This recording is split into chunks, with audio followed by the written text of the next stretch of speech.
আমি হাঁটু গেড়ে পেয়ারা নবীর সামনে বসেছিলাম, আমার এই মাথার চুলের মধ্যে আমাদের মতো গুনাহগারকে আল্লাহ তুমি সেই কাতারে শামিল করো। আমাকে নষ্ট করে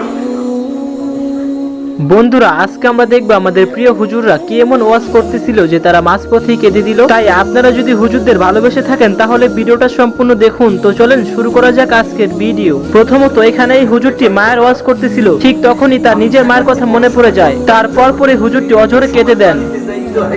ওই খোড়া পায়ে রক্ত পায়ে পথে দাঁড়ায় থাকতো, আমার খোকা বাড়ি আসতেছে।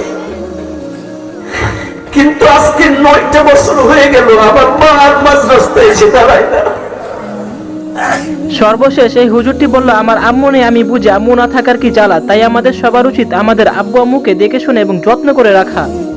এখানে এই হুজুরটি কিন্তু বাংলাদেশে কয়দিন আগে অনেক ভাইরাল হয়েছিল। সে নবীর ওয়াজ করতে করতে হঠাৎ কেঁদে দেন, যা আপনারা দেখতেই পারতেছেন।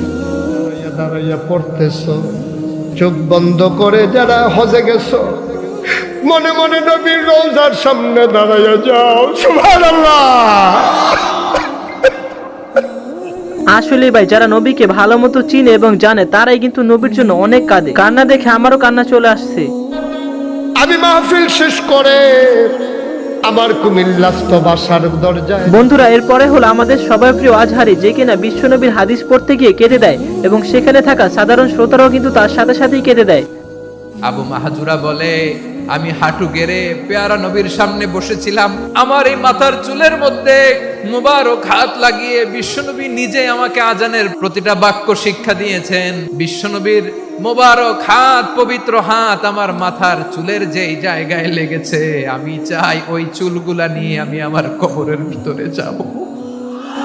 আমাদের প্রিয় শায়েকরা যদি আমাদের সামনে এভাবে কাঁদে, আমাদেরও কাঁদতে ইচ্ছে করে। তার সাথে থাকা মাহফিলে সবাই কিন্তু তার সাথে কেঁদে দিয়েছিল। এলাকা থেকে এসেছেন, খোঁজ নেই। এটা তো আমার বিভাগীয় প্রোগ্রাম, খুলনা বিভাগের প্রোগ্রাম পেয়ে গেছে যশোর। মাশাআল্লাহ। এখানেও কিন্তু এই হুজুরটি অর্থাৎ আব্দুর রাজ্জাক হুজুরে কিন্তু তার নিজের মায়ের কথা স্মরণ করে হঠাৎ কেঁদে দেয়। আমাদের উচিত আমাদের আব্বু আম্মুকে দেখে শুনে রাখা। আপনারা একটু দেখেন কিভাবে কাঁদে অঝরে। পিছিয়ে কিছু রাস্তা আসলো, তারপরে দেখলো যে ছেলে আর ফিরবে না, তখন আমার মা ফিরে চলে গেল।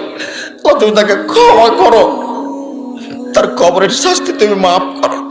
আমার মায়ের জন্য আমি আমার এই দুটো দৃশ্য খুব মনে পড়ে, তুমি আমার মাকে ক্ষমা করো। আসলে ভাই, এগুলা দেখে সবার কান্না আসে ভাই। তাই সবার উচিত সবার আব্বু আম্মুকে যত্ন করে রাখা। এর পরপরই হলো আমাদের সবার প্রিয় শায়েক আহমদুল্লাহ। সে এক যুবক ভাইয়ের সোশ্যাল মিডিয়া নিয়ে প্রশ্ন শুনে কেঁদে দেয়। আপনারা নিজেরাই দেখে নিন। এই প্রশ্ন খুবই কষ্টের প্রশ্ন, কারণ আমরা যারা মিডিয়াতে কাজ করি,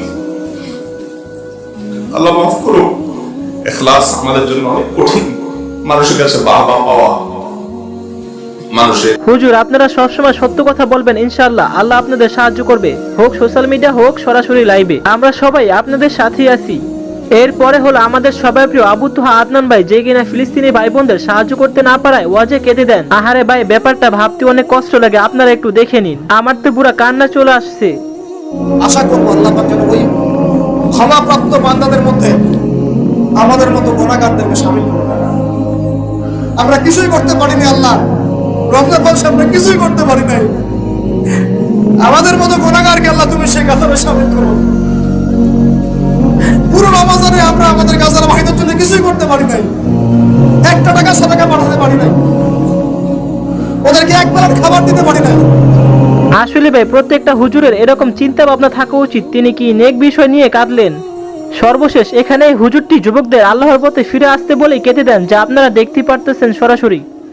قد خلقنا الإنسان في أحسن تقويم ثم رددناه